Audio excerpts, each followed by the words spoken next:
Merhaba arkadaşlar, örgü kanalıma hoş geldiniz. Kız bebeklerimiz için kolay ve güzel tığ işi yazlık bir elbise yaptım. Bugün bu elbise anlatımını sizlerle paylaşmak istiyorum. Bakın arkadaşlar, elbise çok güzel görünüyor. Arka görüntüsü bu şekilde, bakın düz yaptım. Ön bölüm bu şekilde. Ön bölümde bakın buralara 2 tane cep yaptım. Cepleri çiçek süsleme yaptım arkadaşlar. Çok güzel oldu. Elbise örgüsüne bu yakadan zincir yaparak başlıyoruz. Ben bugün bu elbise anlatımını 3-6 ay arası bebek için yaptım. 6 aylık bebek çok rahat kullanır arkadaşlar bu ölçüde bir elbiseyi. Yaka örgüsüne benimle aynı sayıda başlayıp bu arttırma sırasını bir sıra fazla yaparsanız 6-12 ay arası çocuklarınız için olur. Bu yaka sayısını benimle aynı başlayıp bu arttırma sırasını 2 veya 3 sıra fazla yaparsanız 1-2 yaş arası çocuklarınız için olur. Siz bu elbiseyi yeni doğan bebek için yapmak istiyorsanız bu başlama zincir sayısını 2 zincir eksik yaparak bu arttırma sırasında benim yaptığımdan 1 veya 2 sıra eksik yaparsanız yeni doğan bebek için olur arkadaşlar. Bu bakın kol altından sonra 3 sırada bir arttırmalar yaptım. Etek ucuna doğru genişliyor elbise. Bakın cep görüntüsü de bu şekilde. Elbise örgüsünde iplik olarak ben bugün bu ipliği kullandım. Penye bir iplik, bakın yazlık penye bir iplik kullandım. Siz bu elbise örgüsünde her marka iplik ve renkleri kullanarak yapabilirsiniz. Her renk iplik ile çok güzel oluyor. Çok az miktarda beyaz renkli iplik kullandım. Tığ olarak 5 numara 3 milimetre tığ kullandım arkadaşlar. Benim elim çok sıkı değil. Bakın. Sizin eliniz sıkıysa 3,5-4 milimetre tığlarla yaparsanız çok daha güzel olur. Ölçülerini videonun sonunda ölçüyorum. Oraya bakabilirsiniz arkadaşlar. İplik tığı hazırlayalım. Hep birlikte bu kolay ve güzel elbise örgüsüne başlayalım. Örgü kanalıma abone değilseniz abone olmayı unutmayın lütfen. Hepinize kolay gelsin. İyi çalışmalar.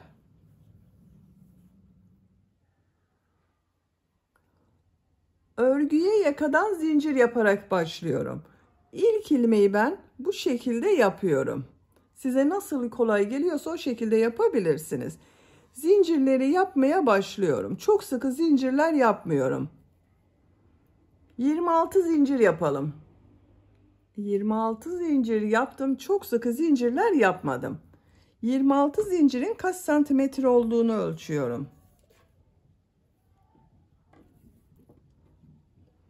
13 santimetre zincir uzunluğu var.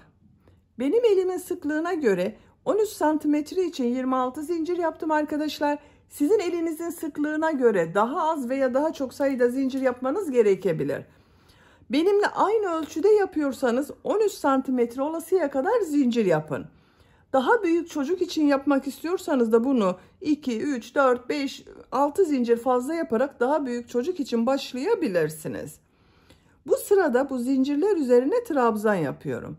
Tığ üzerine iplik alıyorum. 1, 2, 3 ilmek atlıyorum. 4. ilmeğe trabzan yapıyorum. Bakın bu 3 ilmek atladığımda bir trabzan, diğer ilmeklere trabzan yaparak devam ediyorum.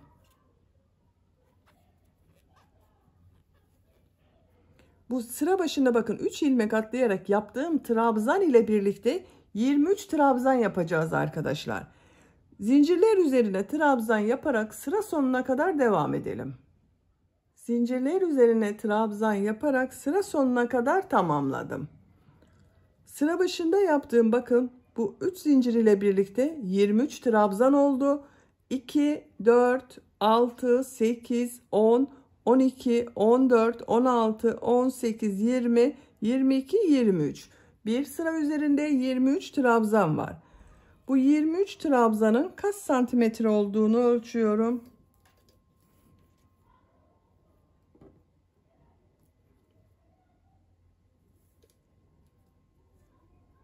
12 santimetre genişlik var. Benim yapacağım ölçü için bu 12 santimetre yeterli. Siz daha büyük çocuk için yapıyorsanız daha fazla sayıda trabzan olacak. İkinci sıradayım. 3 zincir yapıyorum. Bu sıradan itibaren hem bu sıra başında hem de sıra sonunda arttırma yapacağız arkadaşlar. Yaka örgüsü arttırmalar yaparak devam edecek. Bakın 3 zincir yaptım. Aynı ilmek içine bir trabzan yapıyorum. Bakın burada 2 trabzan oldu arkadaşlar. Üst zincirde bir trabzan. Bakın şu ilmek üzerinde 2 trabzan oluştu. 1, 2. Diğer ilmeklere trabzan yapıyorum.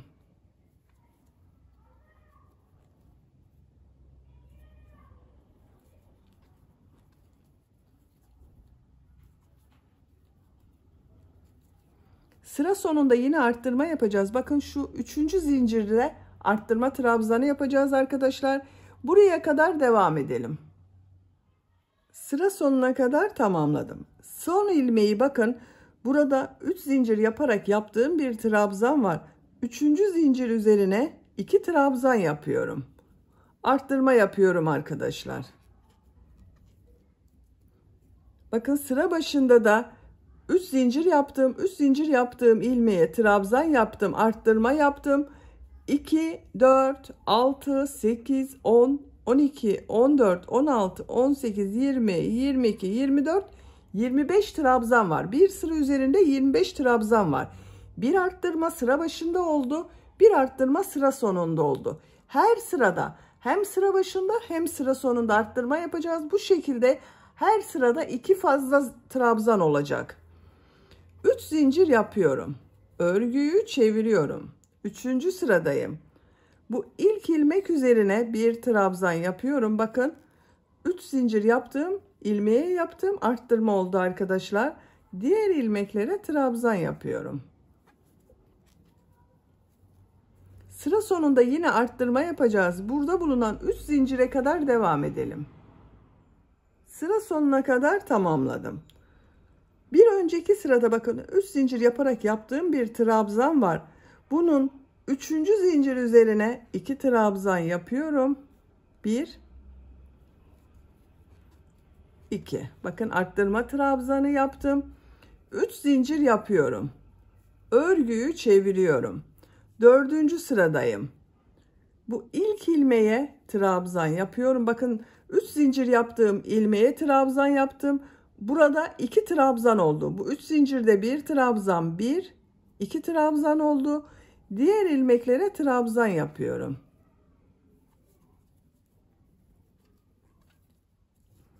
Sıra sonunda yine arttırma yapacağız.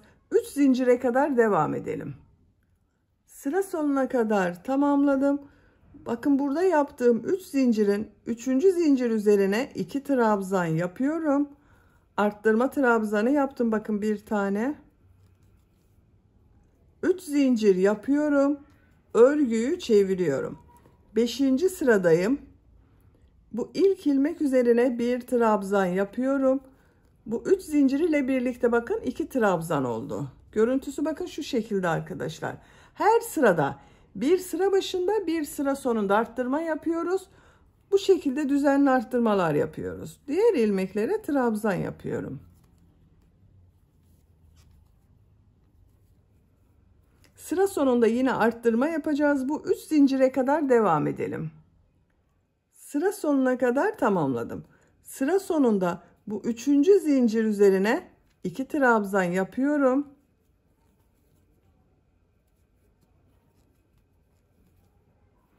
Üç zincir yapıyorum. Örgüyü çeviriyorum. 6. sıradayım. Bu ilk ilmeğe bir trabzan yapıyorum. 3 zincir ile birlikte bakın 2 trabzan oldu. Diğer ilmeklere trabzan yaparak devam ediyorum. Sıra sonunda yine arttırma yapacağız. Bakın burada yaptığımız 3 zincirin 3. zincir üzerine 2 trabzan yapacağız.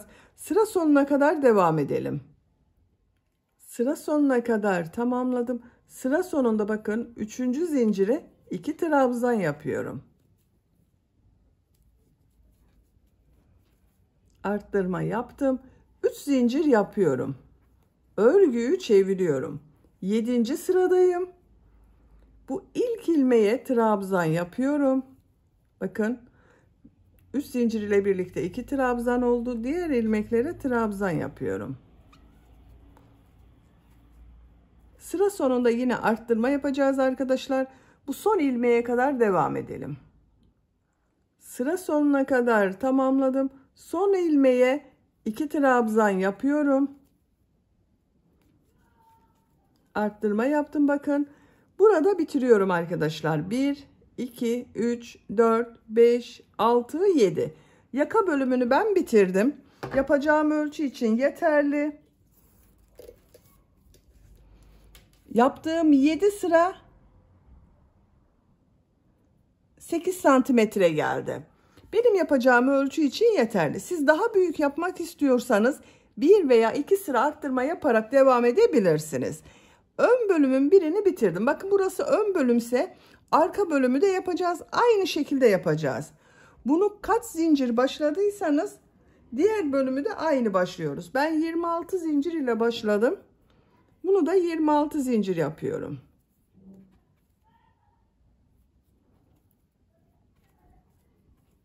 ...26 zincir yapalım. 26 zincir yaptım.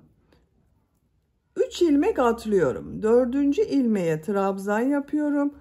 Bu 3 zincir ile birlikte 23 trabzan yapacağız. Bunun aynısı olacak arkadaşlar. Sıra sonuna kadar devam edelim. Sıra sonuna kadar trabzanı tamamladım. Bu bir sıra üzerinde 23 trabzan var. 3 zincir yapıyorum. Örgüyü çeviriyorum. İlk ilmeğe trabzan yapıyorum. Bakın arttırma trabzanı yaptım. Diğer ilmeklere trabzan yapıyorum.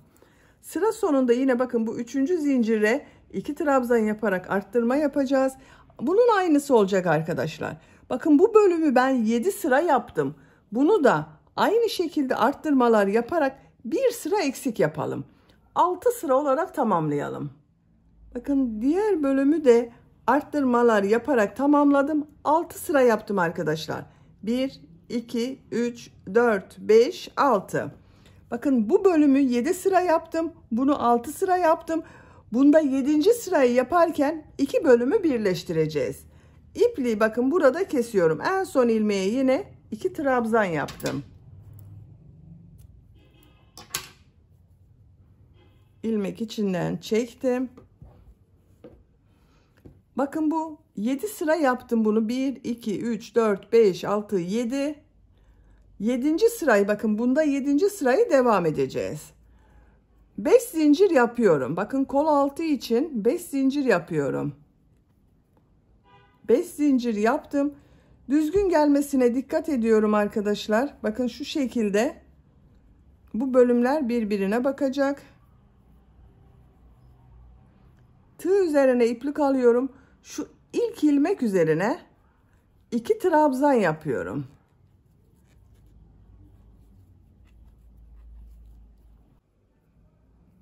Bakın burada da son ilmeğe 2 trabzan yaptım. Bu bölümde de ilk ilmeğe 2 trabzan yaptım. Diğer ilmeklere trabzan yaparak devam ediyorum. Sıra sonunda bu bölüm ile yine zincir yaparak birleştireceğiz. Sıra sonuna kadar devam edelim. Sıra sonuna kadar trabzan yaptım. Bu son ilmeğe 2 trabzan yapıyorum. Kol altı için 5 zincir yapıyorum. 1, 2, 3, 4, 5 zincir yaptım. Bakın diğer bölüm ile birleştiriyoruz. Şu şekilde bakın düzgün olmasına dikkat edelim arkadaşlar.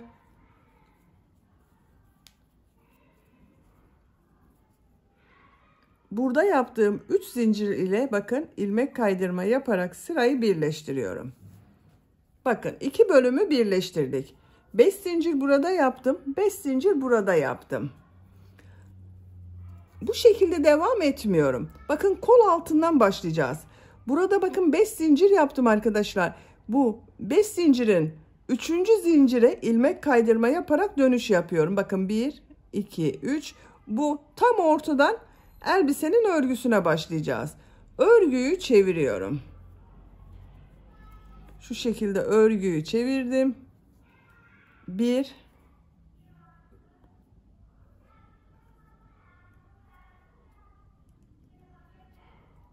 bakın 2, 2 ilmek kaydırma yaptım. 3. zincire ilmek kaydırma yaptım. Bu orta noktası olacak arkadaşlar. Bu 3. zincir orta nokta olacak. 3 zincir yapıyorum. Tığ üzerine iplik alıyorum. Burada bulunan bakın 2 zincir var. Bu 2 zincir üzerine trabzan yapıyorum. 1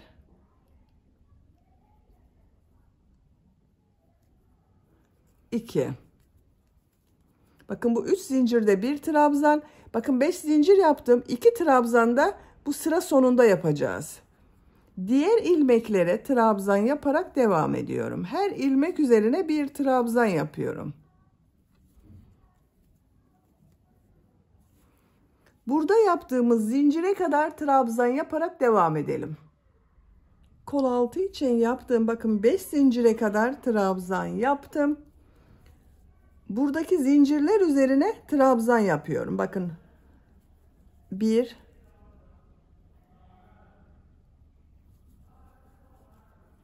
2 3 4 5. Bakın kol altında 5 zincir yaptım. Buraya da 5 trabzan yaptım. Bu ortadaki trabzana işaret yapıyorum arkadaşlar.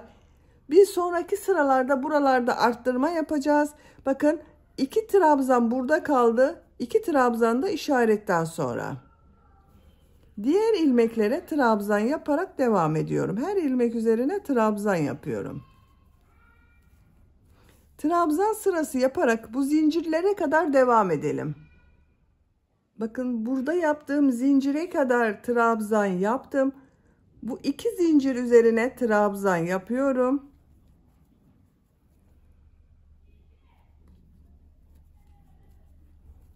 Burada yaptığım 3 zincir ile ilmek kaydırma yaparak birleştiriyorum. Bakın bu kol altında da 1 2 3 4 5 trabzan oldu arkadaşlar. Buraya işaret yapabilirsiniz. Bakın şu 3 zincir yaptığımız orta nokta oluyor. Burada da bakın bu 1 2 3 4 5 trabzan yaptım. Ortada bulunan trabzan üzerine işaret yaptım. İlerleyen sıralarda arkadaşlar bu işaret yaptığımız trabzandan önce ve sonra arttırmalar yapacağız. Bu işareti her sırada kaydırma yaparsanız güzel olur. Bir üst sıraya alırsanız güzel olur. 3 zincir yapıyorum. Örgüyü çeviriyorum. Her ilmek üzerine trabzan yapıyorum.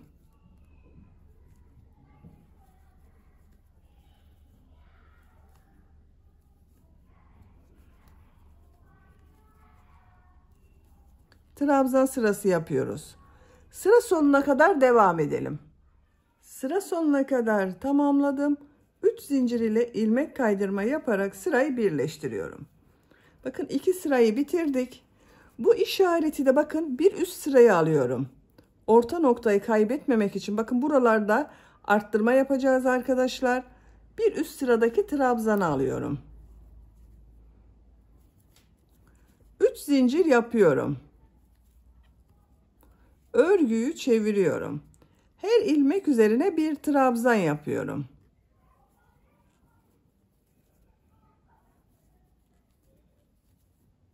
Sıra sonuna kadar devam edelim. Sıra sonuna kadar tamamladım. 3 zincir ile ilmek kaydırma yaparak sırayı birleştiriyorum. 3 zincir yapıyorum. Örgüyü çeviriyorum. Bu sırada arttırma yapacağız arkadaşlar. Bakın 1 2 3 sıra trabzan yaptım. Bu 4. sırada arttırma yapıyorum. Tığ üzerine iplik alıyorum. Bu ilk ilmek üzerine 2 trabzan yapıyorum. Diğer ilmeklere bir trabzan yapıyorum.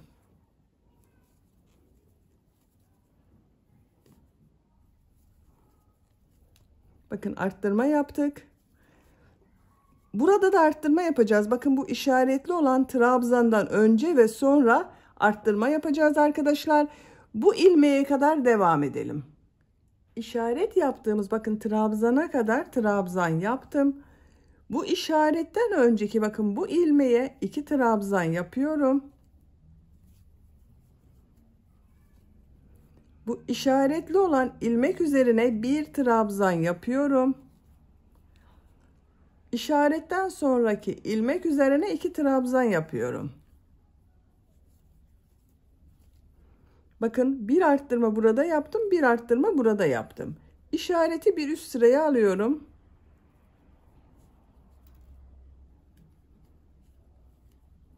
Bakın burası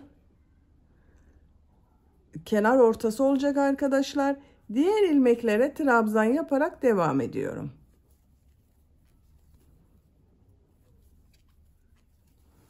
Sıra sonunda da arttırma yapacağız. Son ilmeğe kadar devam edelim. Sıra sonuna kadar tamamladım.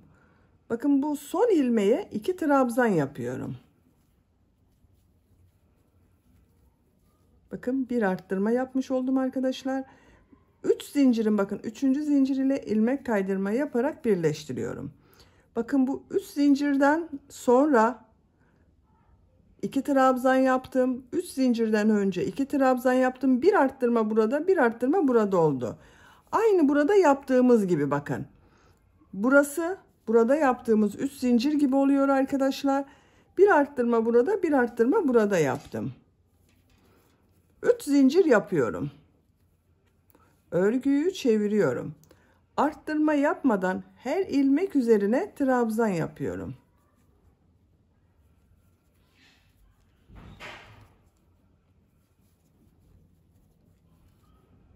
Sıra sonuna kadar devam edelim.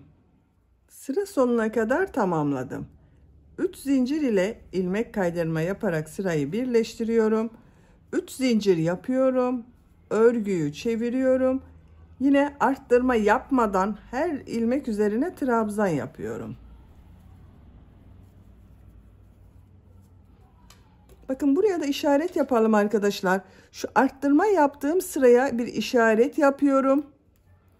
3 veya 4 sırada bir arttırma yapacağız. Aralarda trabzan sırası yapacağız.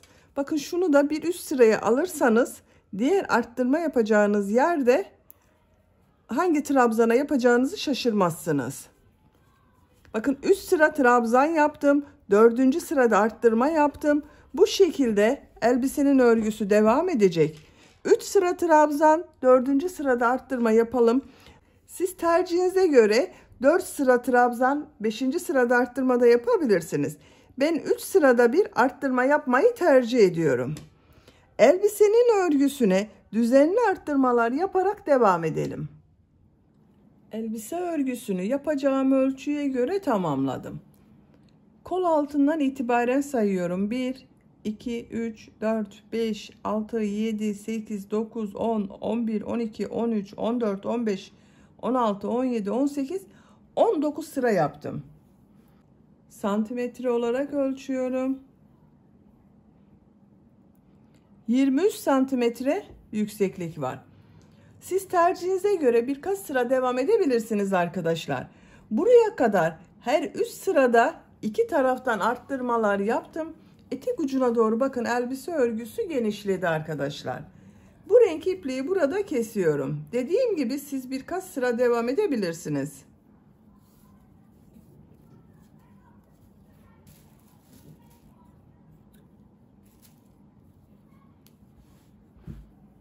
Beyaz renkli iplik ile uç bölümü yapalım.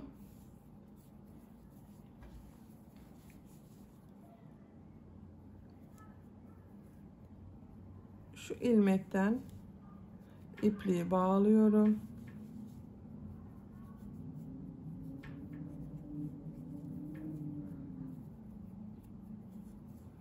Buradan ilmek yapıyorum. Bir ilmek atlıyorum. Bu ilmek içine 5 trabzan yapıyorum. Aynı ilmeğe yapıyorum 5 trabzanı.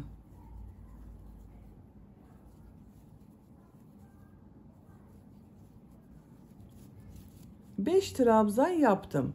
Bir ilmek atlıyorum. Sık iğne yapıyorum. Tığ üzerine tekrar iplik alıyorum. Bir ilmek atlıyorum. Bu ilmeğe 5 trabzan yapıyorum.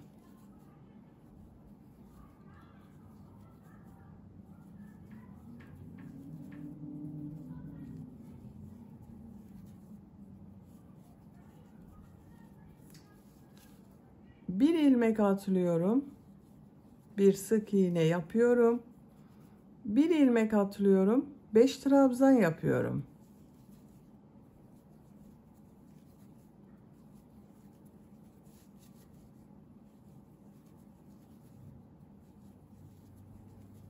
Bir ilmek atlıyorum, sık iğne yapıyorum. Bakın bu şekilde model oluyor. Sıra sonuna kadar devam edelim. Modelleri sıra sonuna kadar tamamladım. Son yaptığım modeli şu yaptığım ilk ilmek ile ilmek kaydırma yaparak birleştiriyorum. İpliği kesiyorum. Bakın arkadaşlar, etek ucunda bir sıra model sırası yaptım. Görüntüsü bu şekilde oldu.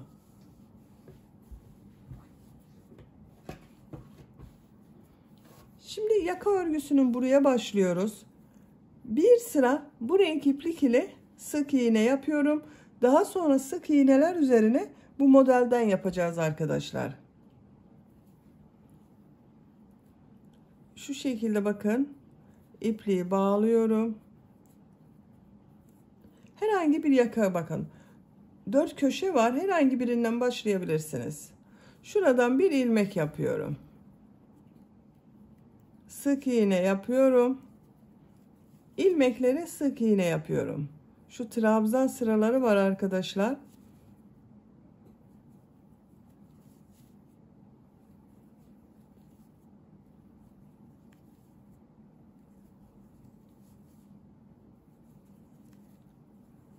Bakın bu şekilde sık iğne yapıyoruz. Kol çevresinde sık iğne yapalım. Yaka çevresinde devam edelim. Diğer kol örgüsünde de sık iğneleri tamamlayalım. Başladığımız yere kadar bir sıra sık iğne yaparak tamamlayalım. Başladığım yere kadar sık iğne yaptım. Son sık iğneyi şu ilk yaptığım ilmek ile ilmek kaydırma yaparak birleştiriyorum. İpliği kesiyorum.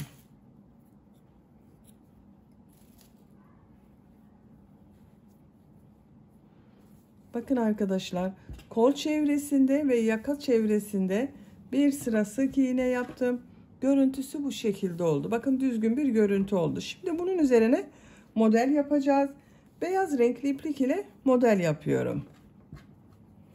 Kol altından başlıyorum.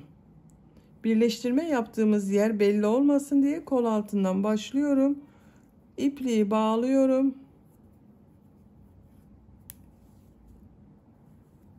Bakın şu şekilde tam ortadan başladım. Bir ilmek atlıyorum. 5 trabzan yapıyorum.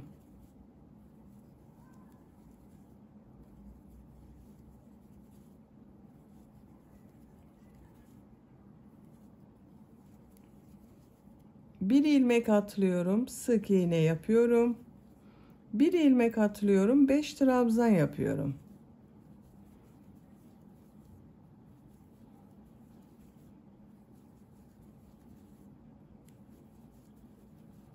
Bir ilmek atlıyorum, sık iğne yapıyorum.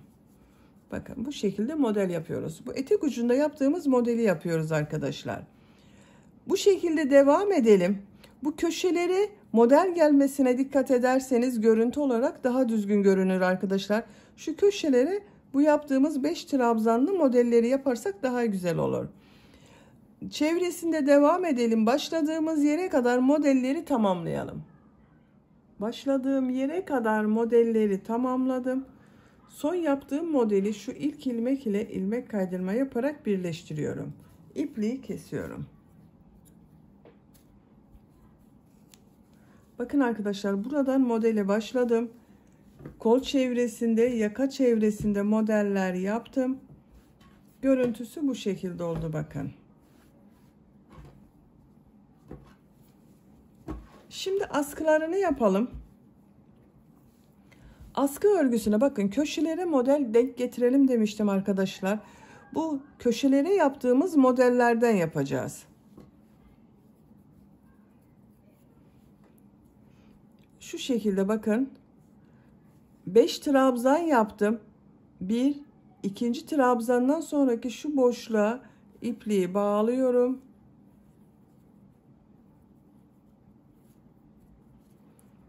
İlmek yapıyorum. 3 zincir yapıyorum. Buraya 2 trabzan yapıyorum. Bakın.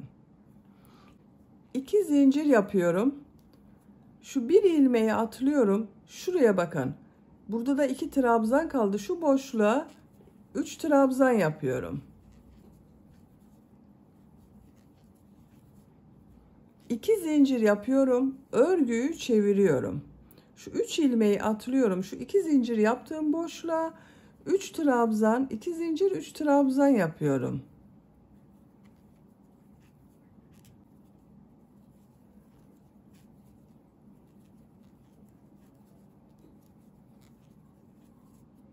İki zincir yapıyorum. Örgüyü çeviriyorum. 3 trabzan, 2 zincir, 3 trabzan yapıyorum.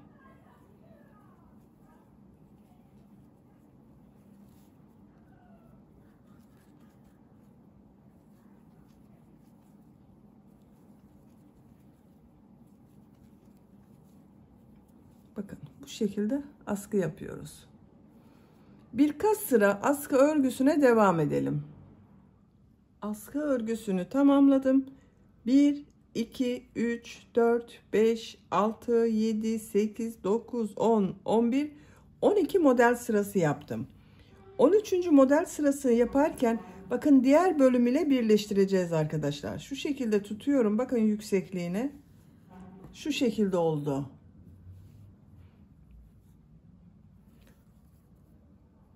Bakın şurada bir zincir yapıyorum. Tığ üzerine iplik alıyorum. Buraya bir trabzan yapıyorum. Diğer tarafta bakın model var. Bu modelin 1, 2, 3 trabzan atlıyorum. Şu boşluğa ilmek kaydırma yapıyorum. Trabzan yapıyorum.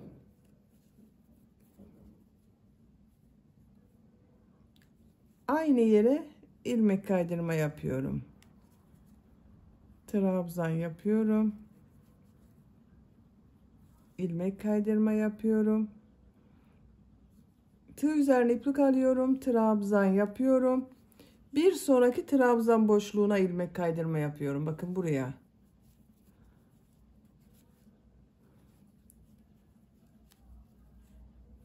Aynı yere yine ilmek kaydırma yapıyorum. Üçüncü trabzanı yapıyorum. İlmek kaydırma yapıyorum. İpliği kesiyorum.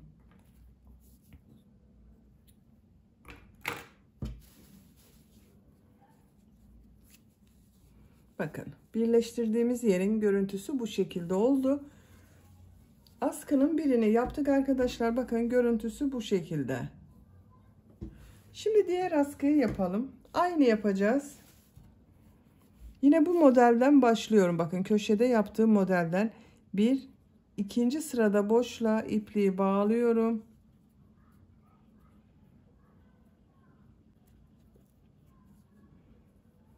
Buradan ilmek yapıyorum. 3 zincir yapıyorum. Trabzan yapıyorum. 2 trabzan yapıyorum. 2 zincir yapıyorum. Diğer boşluğa bakın buraya 3 trabzan yapıyorum.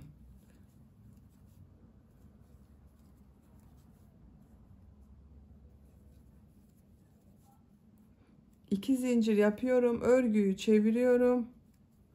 Yine modelleri yapıyorum.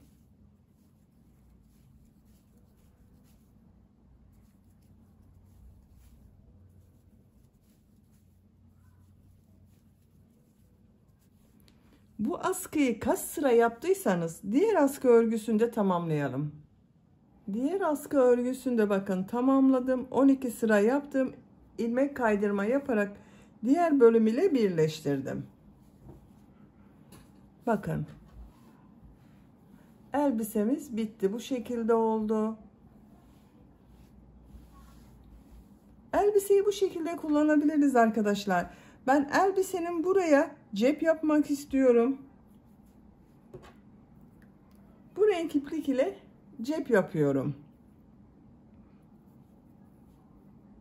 İlmek yapıyorum.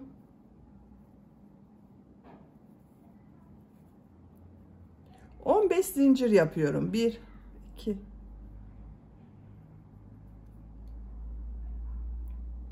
15 zincir yapıyorum.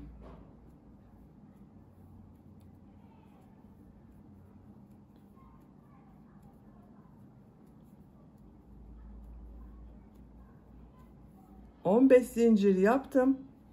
Siz daha büyük cep yapmak isterseniz 1-2 zincir fazla yapabilirsiniz arkadaşlar. Tığ üzerine iplik alıyorum. 3 ilmek atlıyorum. 4. ilmeğe trabzan yapıyorum. Bu 3 ilmek atladığımda bir trabzan, buraya 12 trabzan yapacağız arkadaşlar. Bu 3 zincir ile birlikte. Bakın 1 2 3 4 5 6 7 8 9 10 11 12 12 trabzan yaptım. 3 zincir yapıyorum. Örgüyü çeviriyorum. Aynı ilmeğe bir arttırma trabzanı yapıyorum. Bakın bir ilmeğe 2 trabzan oldu 3 zincir ile birlikte. Diğer ilmeklere trabzan yapıyorum.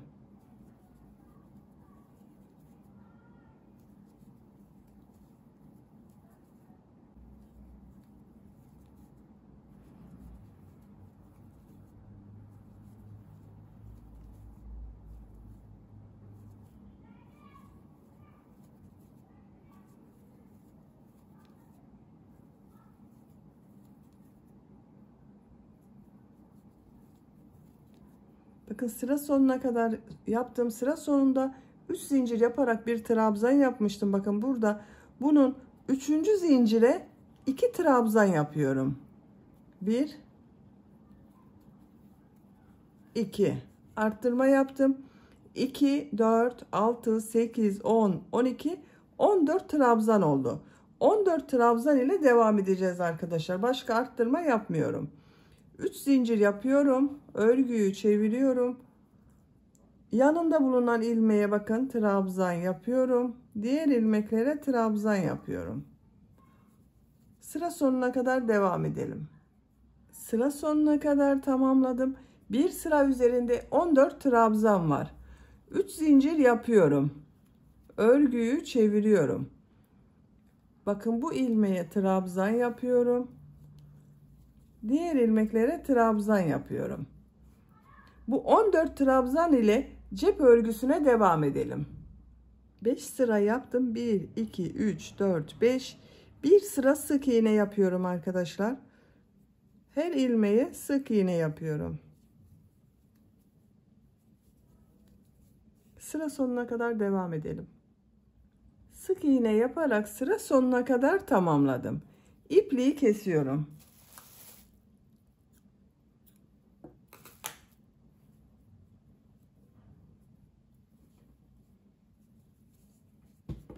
Bakın arkadaşlar bu şekilde küçük bir cep yaptım. Elbise küçük olduğu için küçük bir cep yaptım. Siz tercihinize göre bir sıra daha trabzan sırası devam edebilirsiniz. Şimdi bunun çevresinden beyaz renkli iplik ile pıtırcık modelleri yapıyorum.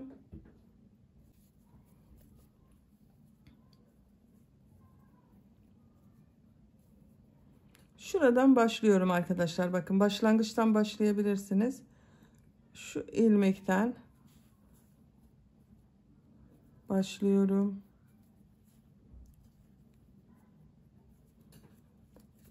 Sağlamlaştırdım. 2 zincir yapıyorum. Aynı ilmeğe sık iğne yapıyorum. Şu bir ilmeği atlıyorum.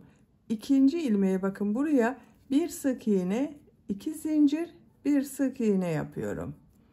Bir ilmek atlıyorum. Bir sık iğne, 2 zincir, bir sık iğne yapıyorum. Bir ilmek atlıyorum. Bir sık iğne, 2 zincir, bir sık iğne yapıyorum. Bu başladığımız yere kadar devam edelim. Başladığım yere kadar pıtırcık modeli yaptım. Son yaptığım modeli şu ilk yaptığım model ilmeği ile ilmek kaydırma yaparak birleştiriyorum. İpliği kesiyorum. Bakın arkadaşlar, cep örgüsü bu şekilde oldu. Bu cepten bir tane daha yapacağız. Aynı cepten yapacağız. Onu da buraya dikeceğiz. Bakın ben diğer cep örgüsünde aynı sayıda başladım. Çevresinden pıtırcık modeli yaptım. Buraya da bir çiçek diktim arkadaşlar. Bakın şu şekilde buraya da çiçek yapacağız. Siz bu çiçeği yapmadan da kullanabilirsiniz. Bakın bu şekilde çiçek yapacağız arkadaşlar.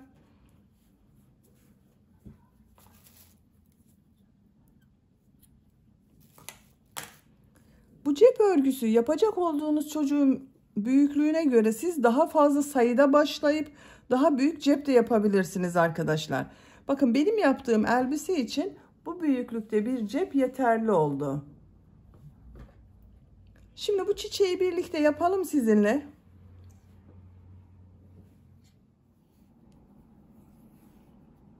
Çiçek örgüsüne şu şekilde sihirli halka yaparak başlıyorum.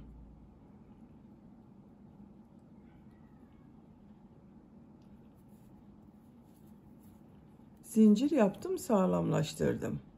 3 zincir yapıyorum. Tığ üzerine iplik alıyorum. Trabzan yapıyorum. 2 zincir yapıyorum. 1 trabzan yapıyorum. 2 zincir, 1 trabzan, 2 zincir, 1 trabzan, 2 zincir, 1 trabzan. Bakın 1 2 3 4 5 yuva oldu. 2 zincir yapıyorum. İplik ucunu çekiyorum.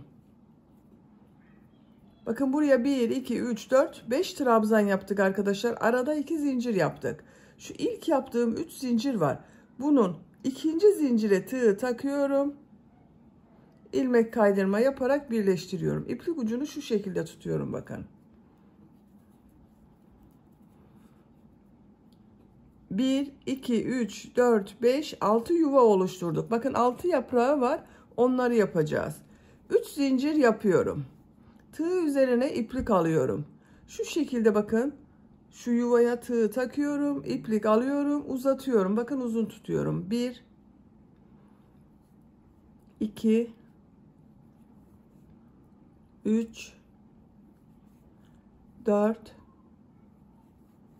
5 6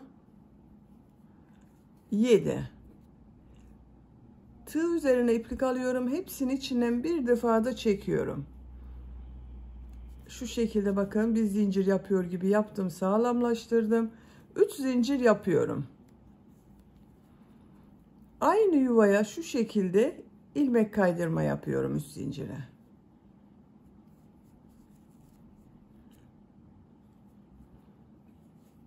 Diğer yuvaya bakın 2 zincire ilmek kaydırma yaparak geçiş yapıyorum. 3 zincir yapıyorum.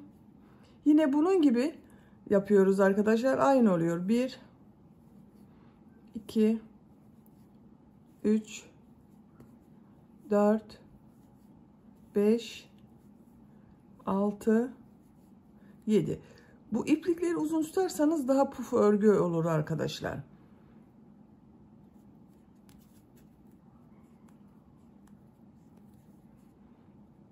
İlmek kaydırma yapıyorum.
Bakın son yaprağı yaptım.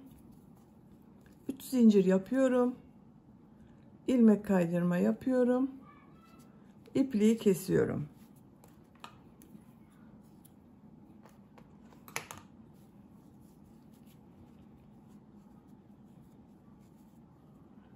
Bakın arkadaşlar, bu şekilde oldu. Çok güzel oldu.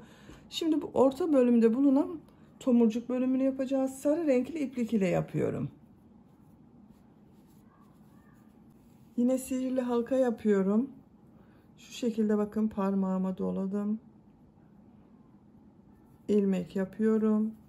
Bir zincir yaptım, sağlamlaştırdım. 3 zincir yapıyorum. Bu yaprağı yaptığımız gibi yapıyoruz. 1 2 3 4 5 6 7 8 defa yaptım arkadaşlar. Hepsini içinden çekiyorum. Zincir yaptım, sağlamlaştırdım. İpliği kesiyorum.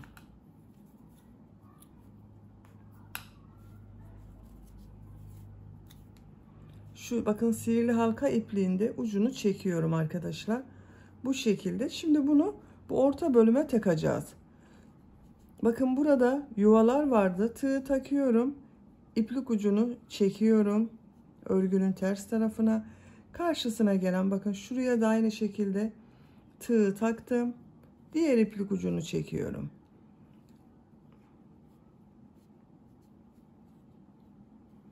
Örgünün ters tarafında bunu bağlıyorum.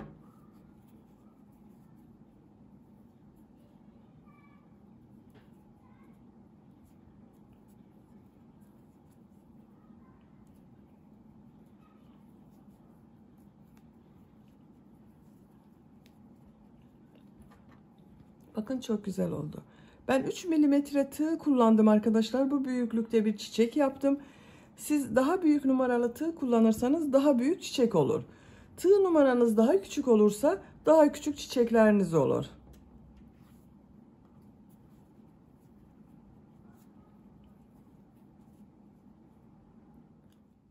Çiçek örgüsünü bakın tamamladık arkadaşlar. Şimdi bunu elbisenin yaptığımız bu cep örgüsüne dikeceğiz. Şu şekilde bakın, bir iğneye iplik taktım, ucuna düğüm yaptım. Örgünün ters tarafından ipliği bağlıyorum. Siz isterseniz bu çiçeği yaptığımız ipliği daha uzun bırakarak da iplik bırakabilirsiniz. Şimdi bunu tam ortaya gelecek şekilde bakın şöyle yerleştiriyorum.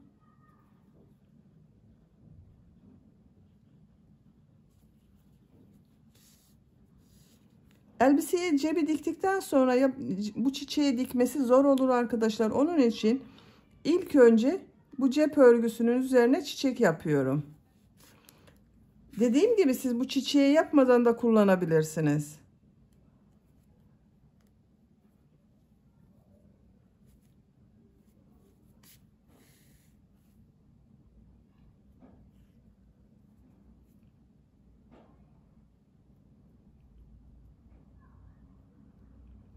Bakın şu aralardaki ilmeklerden geçiriyorum.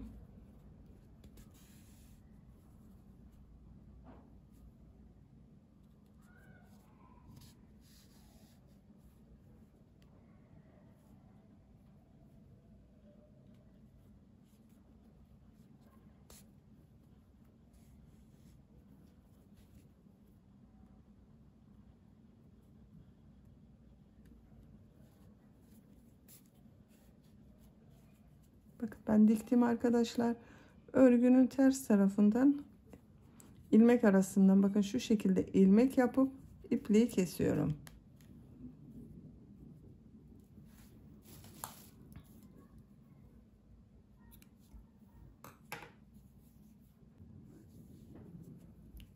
Bakın cepler hazır.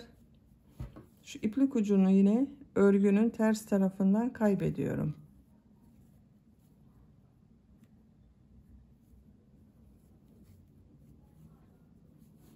Şimdi cepleri elbiseye dikeceğiz arkadaşlar.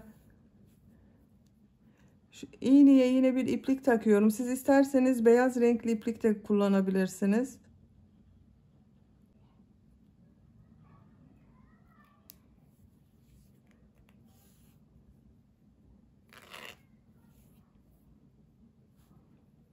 Küçük düğüm yapıyorum.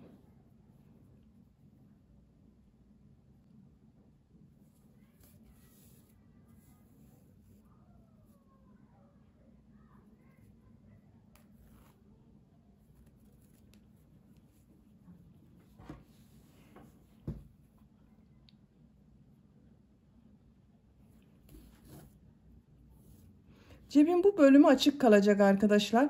Bu üç kenarını dikeceğiz. Şu şekilde bakın takıyorum.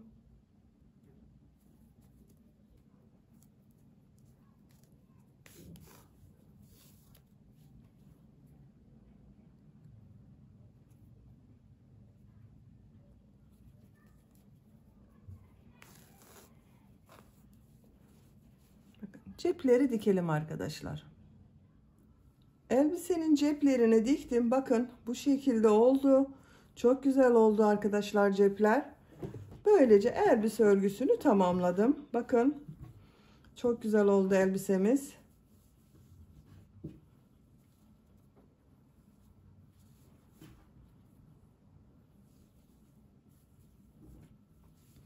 Bitmiş olarak ölçülerini söylüyorum.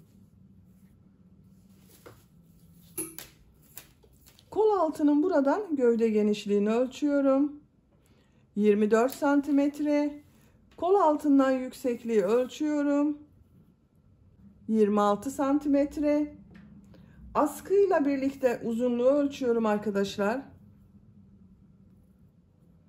40 santimetre. Ben bugün 3 ay 6 ay arası bir bebek için yaptım. Bu büyüklükte oldu arkadaşlar. Bebeğiniz çok kilolu olmazsa 6-12 ay arası bebek de çok rahat kullanır. Beni dinlediğiniz ve izlediğiniz için hepinize çok teşekkür ederim. Örgü kanalıma abone değilseniz abone olmayı unutmayın lütfen. Sizlerle yeni örgülerde görüşmek dileğiyle. Hoşça kalın, sevgiyle kalın.